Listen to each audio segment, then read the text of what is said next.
Today I'm going to talk about skin diseases and dermatitis. Dermatitis comes from the word derm, which means skin, itis, inflammation of. There are many different types of dermatitis. And I just want to share there's a common denominator with every single one of these conditions. But here's the thing, you have this skin inflammatory condition. There's redness, there's itching, there might be blisters, there might be flakiness. Each one has its own scientific name.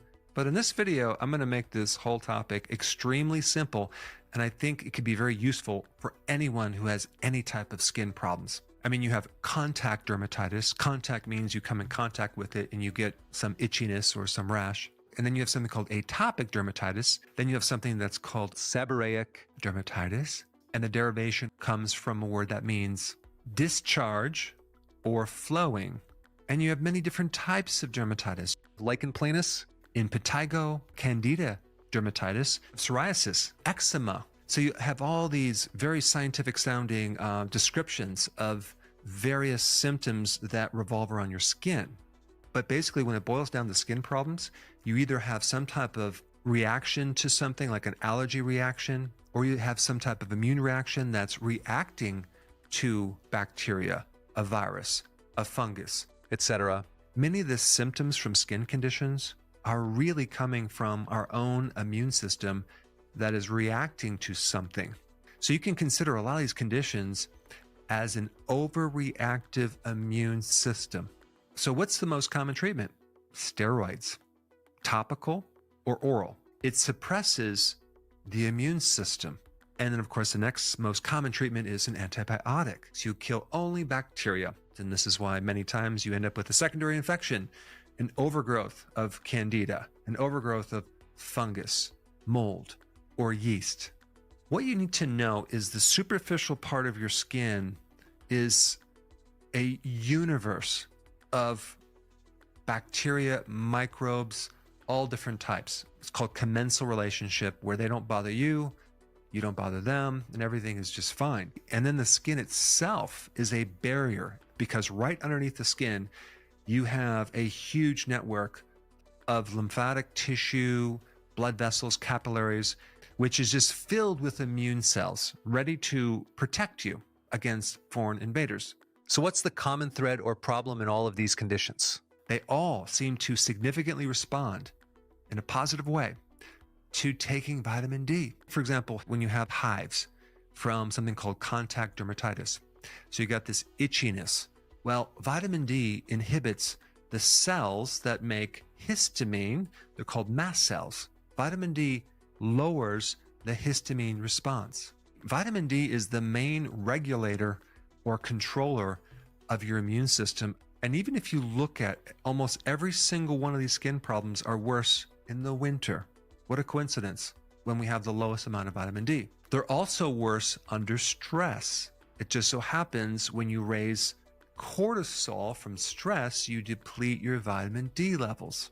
Now, even with acne, for example, that involves the sebaceous gland, when you take vitamin D, it can help shrink and normalize the sebaceous gland and help regulate the overproduction of that oil. Seborrheic dermatitis, one version of that, if it's on the scalp, is dandruff, and you can use vitamin D cream to successfully treat dandruff. Eczema, psoriasis, vitiligo, as well as alopecia are all related to having a vitamin D deficiency. In fact, it's usually the low vitamin D that triggers an autoimmune disease. But here's the interesting thing about microbes, because if you have a type of infection on your skin or anywhere in your body with a microbe, what some of them do is they start to reduce the vitamin D receptor in your skin. And ultimately, that's the endpoint where vitamin D can connect and be activated. And if the microbe can keep that not working that well, then the microbe can survive. But also I found out that certain fungi will do it as well. The real solution is just to take more vitamin D. Vitamin D increases a certain enzyme that helps you make melanin. And melanin is the pigment in your skin. So when you're deficient in vitamin D, you're more susceptible to vitiligo. Vitamin D has a very potent antifungal effect. It directly inhibits fungal growth.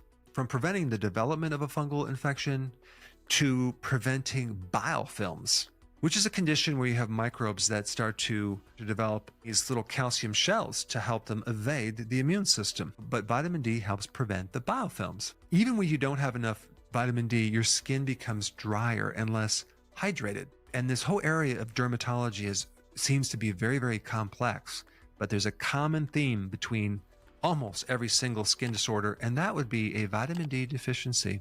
And since we're on the topic of autoimmune conditions on the skin, if you have not seen this video on psoriasis, check it out. I put it up right here.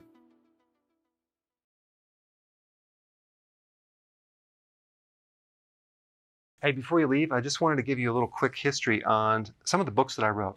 This was one of the first books. It's called Dr. Berg Body Shapes. It was my attempt at writing about body types. What was very interesting about this book is I actually did all the images myself.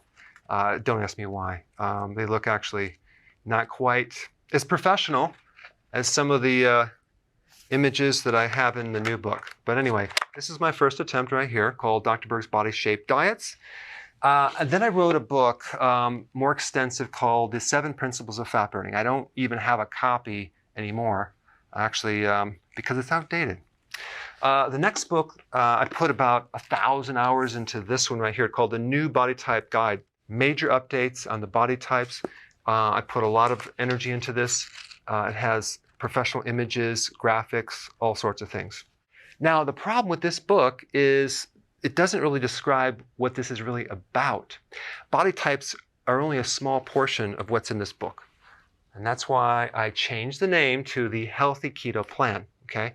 If you happen to have this book, you don't really need this book because there's some only very, very minor updates. But if you don't have this, you need to get this one right here. This book goes into every single detail that you would ever want to know about. It goes into the 7 principles of fat burning. It goes into hormones, the body types, the basic keto plan. It goes into intermittent fasting. I talk about the 10 fat burning triggers and blockers and fat burning strategies with a lot of details in every single chapter. I go into body issues that interfere with losing weight. There's very few people that just have a weight problem. They have a lot of body issues, whether it's sleeping problems, stress problems, inflammation, menopause. I cover that extensively in this book. Then I talk about how to get rid of stress, and I show you a technique.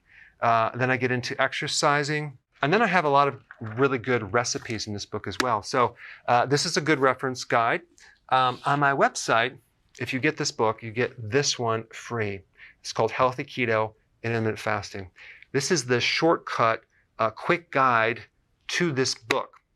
And the reason I created this book is to have you, within 45 minutes, learn how to do keto, okay, in intermittent fasting, exactly what you need to do.